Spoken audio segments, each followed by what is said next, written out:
A lot of the guys are sweethearts deep down. Oh, that's perfect. They're just dealing with a fair amount of trauma. Permission to blow them to hell, Captain. And we're quite certain they're pirates? Hard to say. One appears to be a heavy-set woman in a silk dressing gown. Everybody hide! Thank you all for assembling this incredibly gifted cast, because they've had me laughing all morning. And I don't know how y'all sort of got through the day, but Rhys, I want to start with you. You and Taika have been collaborating, from what I can see, for at least, the better part of the last 2 decades. But why this project and why now? Well, I was brought on board and, I got the job. He was hired. He didn't have any choice. I was forced to do it once they said, we want you. And I had an inkling that it was going to happen when I knew Taika was involved and it was a comedy series. So I just was sort of sitting next to the computer, and eventually the email did pop up. So here I am. And, it was the best decision I ever made was to say yes to David. He decided I was the right guy. And yeah. I love it. It worked. I just love working with Rhys. We're good together. Nothing's going to tear us apart. Us against the world, man. Yeah, it's always been like that.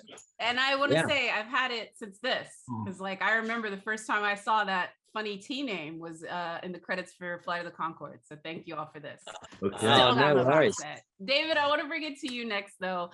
The great thing about this show, you already have this great cast, but like so many of the projects that you guys work on, there's the opportunity for cameos and historical figures. So I'm just curious, you already did Blackbeard and so many names that folks know. Is there somebody you'd like to come in to play like a wild character pirate that you haven't done yet? And who would that want to be? I mean, the person that I would really like to get is Russell Crowe, because I think he'd actually be terrifying. And I think he'd be funny.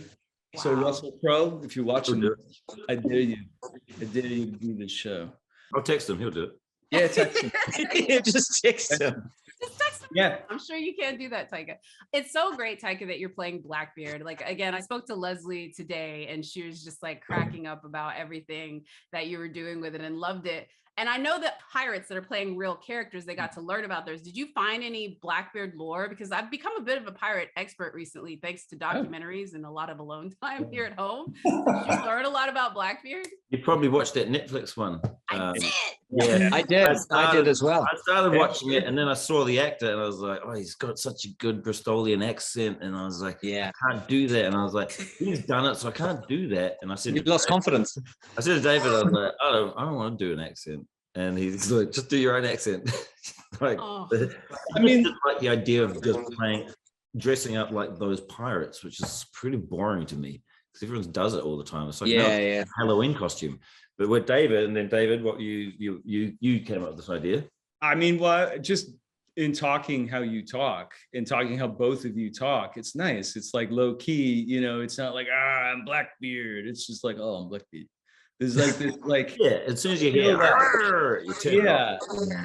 So automatically it writes differently. Automatically, you know where to go with that character, because it's like Taika has like cat energy and Rhys has like dog energy, and they sound like they sound, and it just kind of works, and you don't have to worry about coming up with like ye olde stuff. Yeah.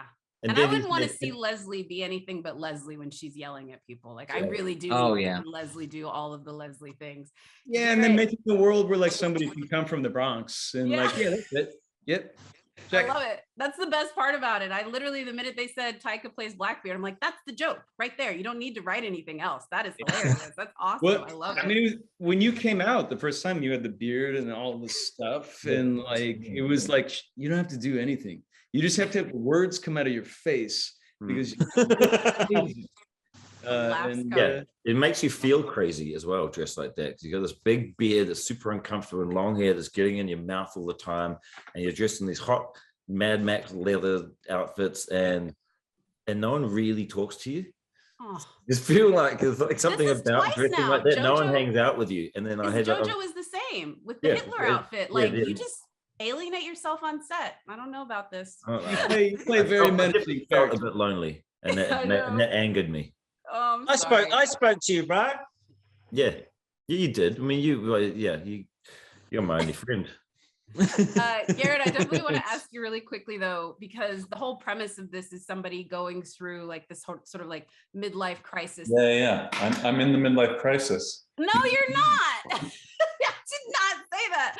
I was just curious if there was anything that you would want to do if you were in that moment. I would never call you in that moment ever. That's rude.